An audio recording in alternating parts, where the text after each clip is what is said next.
नमस्कार। कोविड-19 महामारी के बाद अब जब स्थितियां सामान्य होने लगी हैं और पूरा देश और विश्व भी कोविड वैक्सीन के बाद उभरने लगा है, तो जो उम्मीद की सबसे बड़ी किरण थी, वह बजट पर आकर टिकती है।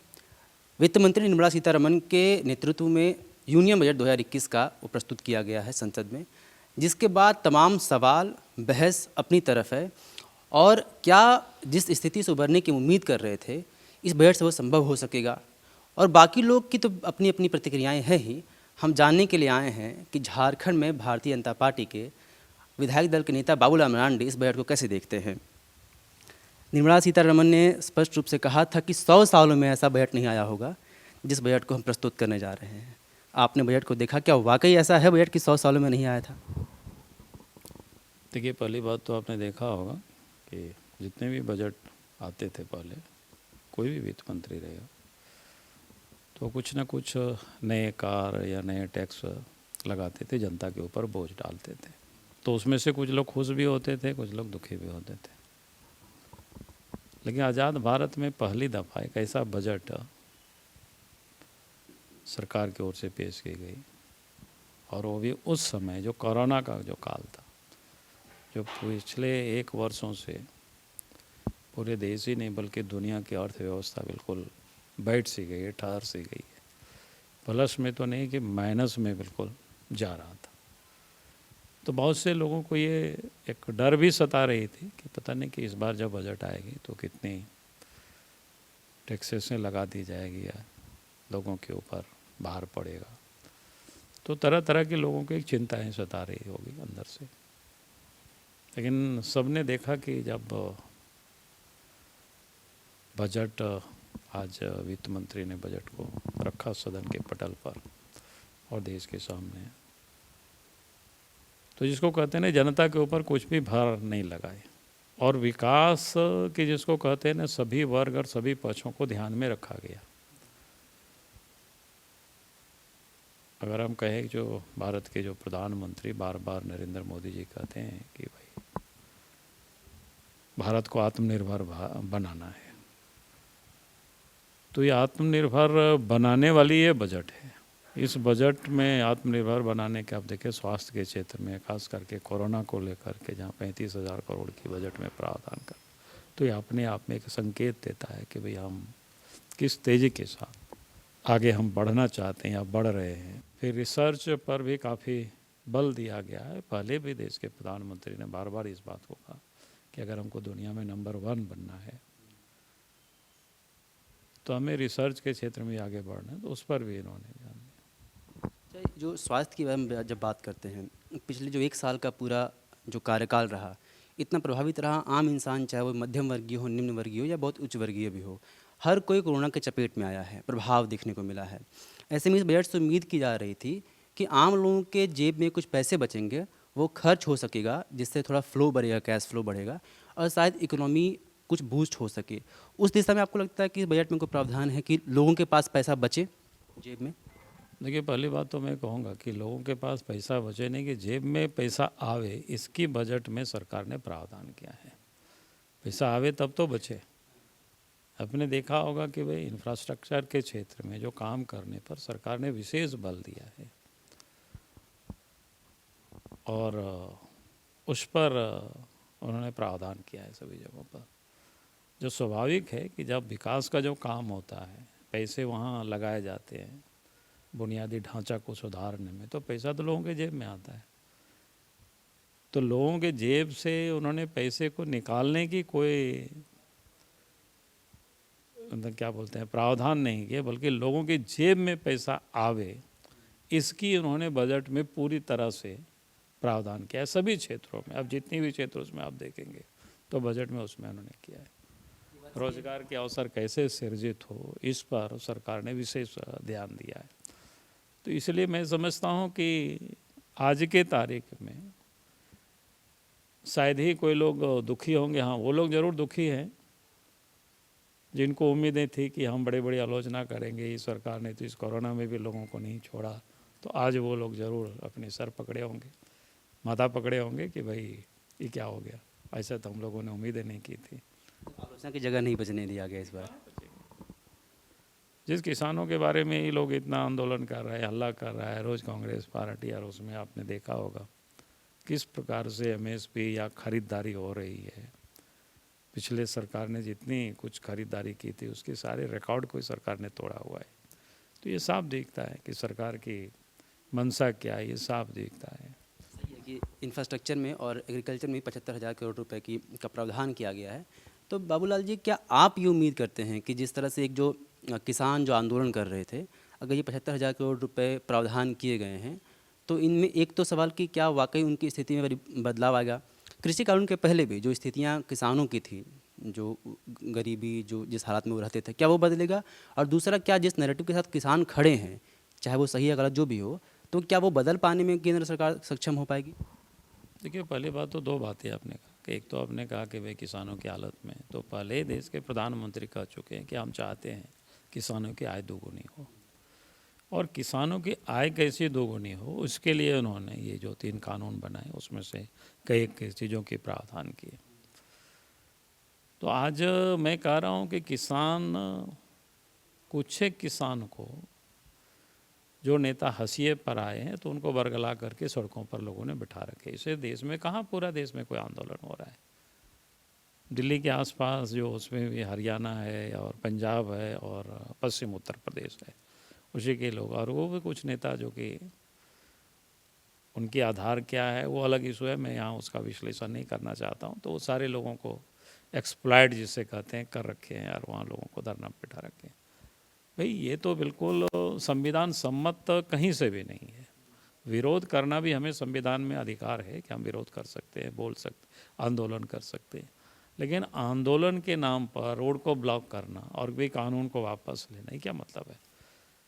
लोकतंत्र में ये कहता है कि भाई आज तो सरकार बीजेपी की, आज तो देश के प्रधानमंत्री नरेंद्र मोदी जी है, जनता ने उनको प्रचंड बहुमत दिया है, जो वादा करके गए हैं उन्होंने कानून बनाई है। आपको लगता है कानून गलत है, देश भर में प्रचार करिए, घूमिए, आंदोलन करिए, कौन दिक्कत है? और अगले जब सरकार, जब भी चुनाव मौका मिलेगा, बनाइए और कानून को हटा दीजिए। लेकिन आप जिद करके सड़क पर बैठ करके आप कहेंगे हम हटेंगे नहीं, आप जब तक विड्रॉ नहीं करते इस कानून को, तब तो ये लोकतंत्र का क्या होगा, प्रजातंत्र का क्या होगा? कल होकर के किसी की भी सरकार होगी तब तो कोई कानून ही बना नहीं पाएगा, तब तो चलेगी नहीं देश, ऐसा नहीं चल सकता है। इसलिए जो लोग आज सड़कों पर आंदोलन कर रहे हैं किसानों की आड़ लेकर के, तो मैं कहूँगा कि वो लोग लोकतंत्र के विरोधी है, वो प्रजातंत्र के विरोधी है, संविधान के विरोधी है, और ऐसे लोगों को बेनकाब करनी चाहिए जनता के बीच में। एमएसपी भी 1.5 गुना करने की बात कही गई है इस बजट में।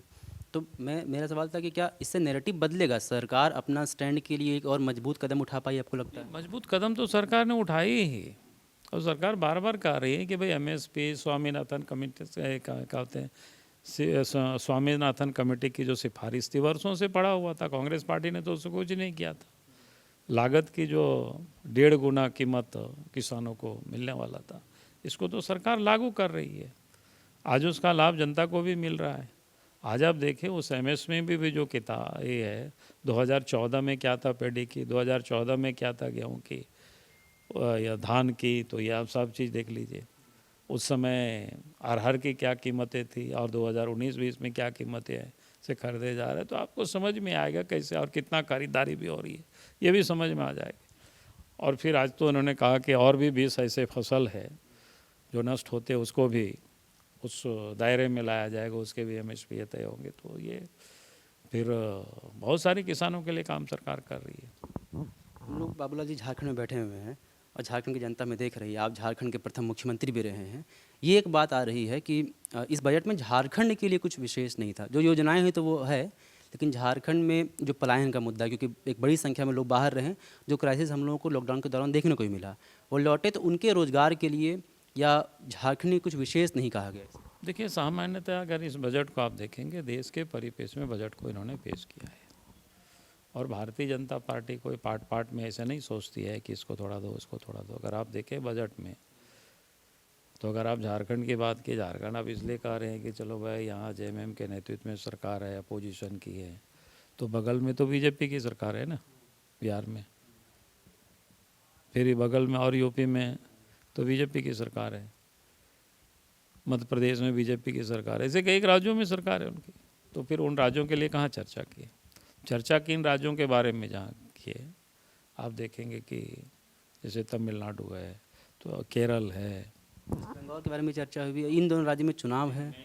देखिए चुनाव को लेकर के नहीं, अगर केरल अगर आप देखें तो वहाँ तो बीजेपी का कोई अभी तक कुछ भी नहीं है। चूँकि आप देखें वहाँ पोर्ट को लेकर के काफ़ी सरकार ने ध्यान दी है। चूँकि हम अगर चाहते हैं कि भारत को नंबर 1 बनाना है, भारत को आत्मनिर्भर ही बनाना है, और ये तभी संभव हो सकता है अपने उत्पादों को हम ट्रेड कर सकें, बाहर हम निर्यात कर सकें। तो निर्यात की सहूलियतें क्या क्या हो सकते हैं, जो पोर्ट को ठीक करना हमें। तो इसलिए आप देखे होंगे तमिलनाडु के बारे में चर्चा हुई, केरल के बारे में चर्चा हुई, यहाँ तक कि आपकी जो बगल उड़ीसा और बंगाल में जो पोर्ट है उसकी भी चर्चा हुई। तो मैं कह सकता हूँ कि आज के तारीख में जो बजट है, जो विकास को ध्यान में रख करके, और ठीक है जहाँ जो थोड़ा सा कमी है, जहाँ पहले से नहीं हुआ है, उन क्षेत्रों में अधिक ध्यान देना, तो स्वाभाविक रूप से अधिक ध्यान दिया गया है। व्यापारी वर्ग बहुत ज़्यादा खुश नहीं है। थोड़ी उनकी नाराज़गी है कि उद्योगों के लिए और व्यापारी जो मध्यम वर्गीय व्यापार है, खासकर झारखंड के लोग भी कह रहे थे, कुछ लोगों से बातचीत हुई, वो खुश नहीं, कह रहे कि जिस तरह से उम्मीद की जा रही थी वो नहीं हो पाया व्यापारी, जबकि ज़्यादातर संख्या हमारे राज्य में उन्हीं लोगों की है, मध्यम वर्गीय लोग। देखिए पहली बात तो मैं कहूँगा कि उम्मीद तो अधिक काफ़ी कुछ लोग करते हैं, लेकिन मैंने जैसे पहले ही कहा कि भाई, लेकिन किसी के ऊपर क्या बोलते हैं उसको, कर या अतिरिक्त बोझ नहीं डाला गया, तो ये भी कम बड़ी सहूलियत नहीं है ना। ये भी तो मध्यम वर्ग को पूरी सहूलियतें दी गई। नहीं तो इस कोरोना के काल में अगर कुछ भी एक पैसा भी अतिरिक्त कार या किसी भी वस्तु में डाल दिया जाता तो उसके क्या कहते हैं परिणाम या उसका हर की जेब को प्रभावित करता। लेकिन उससे बिल्कुल इस बजट में सबको फ्री छोड़ा गया कि कोरोना को देखते हुए फिर अपने लोग चल पड़े, तो इसकी पूरी ध्यान रखा गया है। एक स्कूल जो देती है बेहतर शिक्षा और बच्चों के संपूर्ण विकास का वादा। विवेकानंद विद्या मंदिर स्कूल, सेक्टर 2, धुरवा, रांची।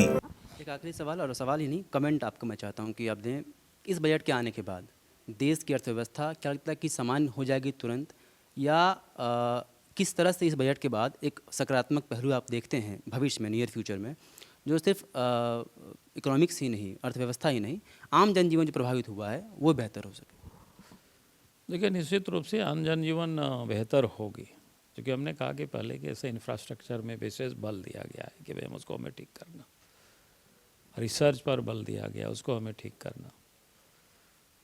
तो मैं ये कह सकता हूँ कि आने वाला जो कल है, जब लोगों के जेब में पैसे आएंगे, लोगों को काम मिलेगा, रोजगार के अवसर उपलब्ध होंगे, और इसलिए आपने कल जब आर्थिक सर्वे पिछले दिनों जब पेश किया गया था सदन के पटल पर, और उसमें साफ आया है कि आप इसको क्या बोलते हैं, भी से इकोनॉमिक ग्रो करेगी, और उसकी ग्रोथ रेट लगभग 11% ऐसा रखा गया है कि रहेंगे।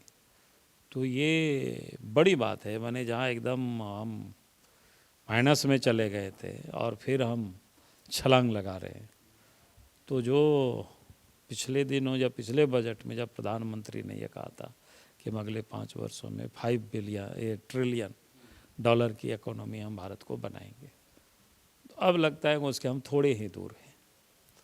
और जिस ढंग से बजट को सरकार ने पेश की है और विकास की जो ग्रोथ उसको भी दिखाया गया है, बशर्ते कि कोई इस प्रकार की प्राकृतिक कोई आपदा ना आ जाए, तो मैं समझता हूँ कि अच्छी स्थिति रहेगी। बहुत बहुत धन्यवाद। हमारे साथ थे भाजपा के विधायक दल के नेता बाबूराम मरांडी।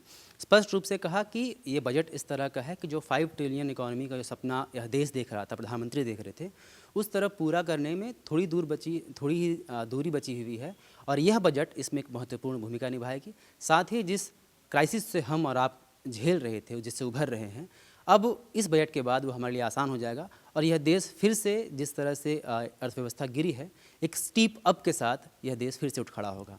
आप देख रहे हैं द फॉलो अप, अपने साथी मनोज पांडे के साथ में विवेक। नमस्कार। TheFollowUp.in. Like, share, and subscribe. www.thefollowup.in